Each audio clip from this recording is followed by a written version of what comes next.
Welcome to the deep dive.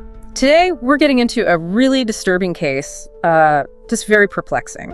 It's about Meighan Cordie, 27 years old, who vanished after a wedding. This was back in August 2018 in Oregon. Yeah, it's a tough one. We've pulled together the details, mostly from a pretty detailed Crime Explorer YouTube video transcript. And our aim here really is to try and, unpack all the inconsistencies. There are a lot of them. Oh, absolutely. It's frustrating. We want to piece together what the information actually suggests happened. And the core mystery, it's chilling, really. Only 3 people actually know what happened that night. Meighan, sadly, is deceased. Her daughter, Gia, was just a toddler, 3 years old. Right. Far too young to provide any real account. Exactly. So that leaves Meighan's mother, Jennifer Weathers. Her story is basically the primary narrative we have. But it's a narrative that's, it's full of contradictions, as we'll see. It just doesn't quite hang together. Okay, so let's dive in. The wedding first. What was the setup there? Right, so the wedding itself, it was for a family friend, held at Heiser Farms in Yamhill County, Oregon, kind of a rural spot. And who was there from the family? It was Meighan, her mother Jennifer, and Meighan's little girl Gia. And apparently there was tension right away, before they even got there. Yeah, seems like it. They argued about who was going to drive. Jennifer apparently insisted, saying she wanted to be able to leave with Gia if the little one got tired. Okay, makes some sense, but then you add in the alcohol. Exactly. That's a key factor here. Both Meighan and Jennifer had been drinking at the reception. Witnesses actually described Jennifer as noticeably intoxicated. How intoxicated? Some people put it pretty high, like a 6 to 8 on a 1 to 10 scale, which, definitely makes you question her judgment later on and her memory of events. For sure. And the prediction about Gia getting tired came true. Yep, around 10 p.m. Totally normal for a 3-year-old. Huh? Meighan wanted to head out. Naturally. But Jennifer apparently wasn't ready to leave. She wanted to stay longer. So that led to more conflict. It did. A heated argument, apparently witnessed by other wedding guests. So this wasn't just a minor disagreement. It sets a pretty tense stage for when they finally do leave. Okay, so they get in the car eventually. Jennifer's driving, Meighan's in the front passenger seat, Gia's in the back. Does the argument stop then? No, not according to Jennifer's account anyway. She says it continued in the car. Okay. And then, this is Jennifer's version. She claims Meighan suddenly demanded to be let out of the car, just right there on the road. Demanded? That's the word she used. Jennifer says she stopped the car, Meighan got out. And here's a really weird detail. She left her phone and her shoes behind in the car. Left her phone and her shoes on a dark rural road. Exactly. Jennifer says she looked around for her for a bit, couldn't find her, and then just decided to drive home with Gia. But there is something that seems to back up part of that story, right? The phone. There is, yeah. Meighan's cell phone did ping near the location where Jennifer said she let her out. So that specific detail seems to line up, geographically at least. Which makes the other parts even stranger. It does. And there's another layer to this car ride. During the argument, Meighan actually called her boyfriend. While they were arguing in the car? Yes. He apparently heard them fighting in the background. Some reports even say Meighan told him Jennifer was drunk. Wow. And that was the last time he spoke to her? That was it. Never spoke to her again. It really highlights how intense things were in that car. So the next morning, Jennifer reports Meighan missing.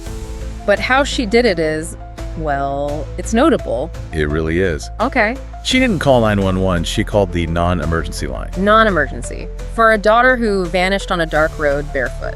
Right. And her tone on the call was apparently quite calm.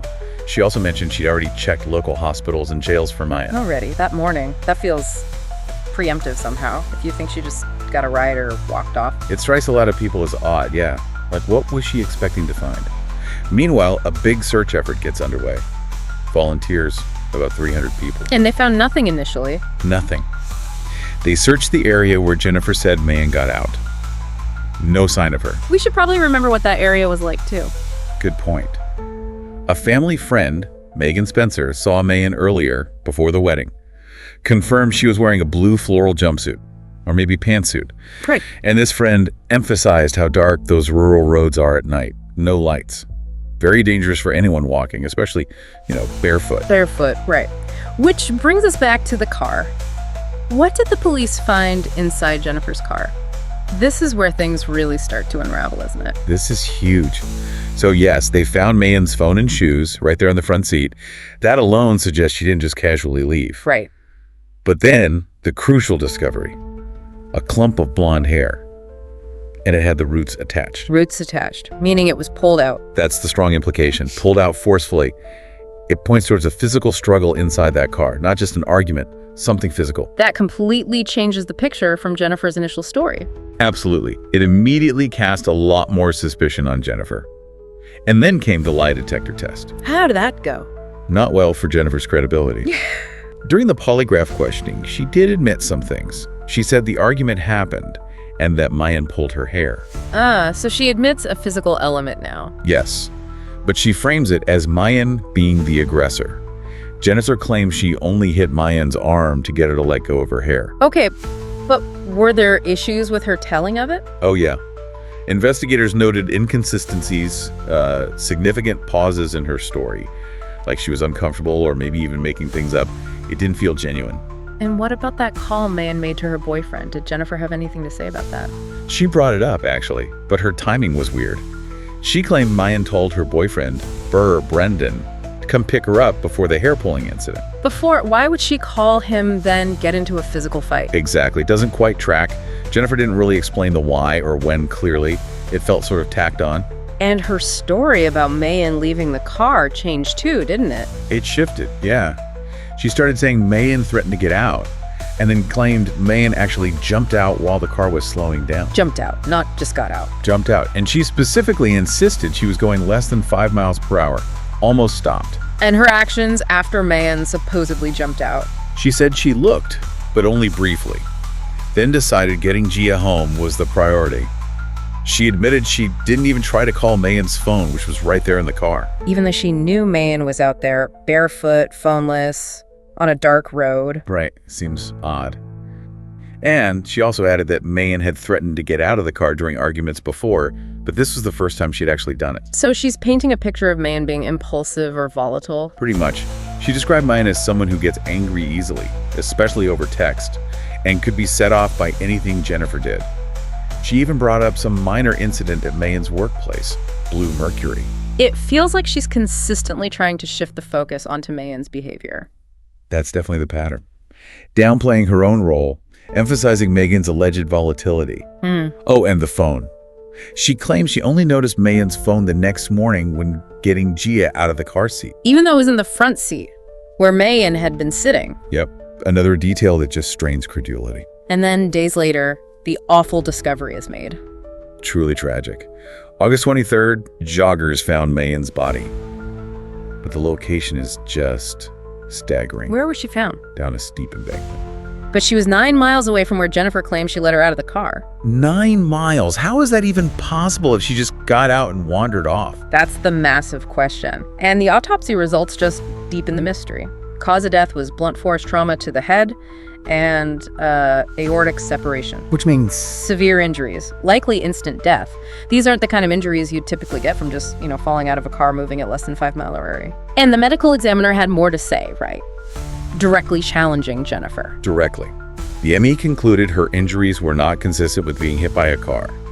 And crucially, her bare feet had very little damage, meaning she hadn't walked far at all. Okay, so she didn't walk those 9 miles. Doesn't seem possible. And the biggest contradiction, the ME believed, based on the injuries, that Meighan must have exited the car when it was going faster than 5 miles per hour. Significantly faster, perhaps. Directly refuting Jennifer's key claim about slowing down almost to a stop. Exactly. It's a major, major discrepancy between the physical evidence and Jennifer's account. So with all this, the hair, the location, the autopsy, what happened legally, seems like it should have gone differently. You'd think so. But it took some frustrating turns. Jennifer failed a second polygraph test. A second one? Yes. And after that, she just stopped cooperating with the police altogether. Shut down. Okay. But despite all these inconsistencies, all the evidence pointing away from her story, the district attorney ruled Meighan's death an accident. Accidental? How do they explain it? Their theory, basically, was that maybe Jennifer was driving the wrong way, got confused, missed a turn, and somehow Meighan fell or jumped out during this confusion and rolled down that embankment 9 miles away. That theory seems to ignore a lot.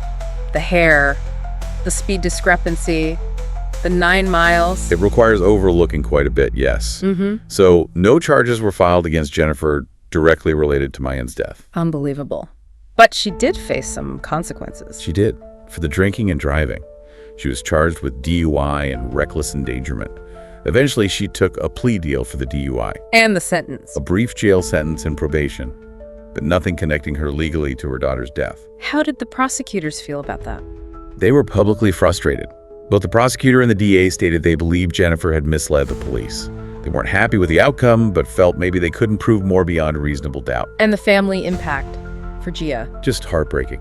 Gia now lives with her father. She has no contact with Jennifer, her grandma. And Meighan's father. He tried to sue Jennifer and also the wedding venue, but that lawsuit wasn't successful. So it just ends there, unresolved. Pretty much. Because Jennifer won't cooperate the full truth of what happened in that car, on that road. It's likely we'll never know for sure. Just this lingering sense of injustice and unanswered questions. So when we wrap this all up, it's a pile of inconsistencies, isn't it? Jennifer's level of intoxication, why Meighan would leave her phone and shoes. The hair clump suggesting a physical fight. Right, the 9-mile distance between where Jennifer said she stopped and where Meighan was found. And the medical examiner directly contradicting Jennifer's claim about the car's speed and the nature of the injuries. It paints a very, very murky picture. It's incredibly tragic. It really is.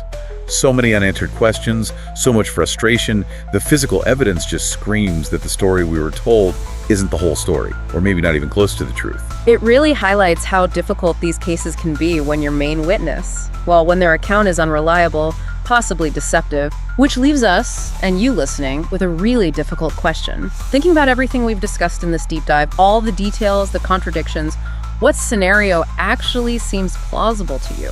What do you think happened to Meighan Cordie? And beyond just this case, what does it tell us? About memory, about how stories change, about how hard it is to find truth when you only have limited, potentially biased viewpoints. Yeah, think about how those seemingly small details, Jennifer's calmness on the phone, where the phone and shoes were left, the hair, those 9 miles, how they stack up. What picture do they paint about that tragic night? Something to really ponder.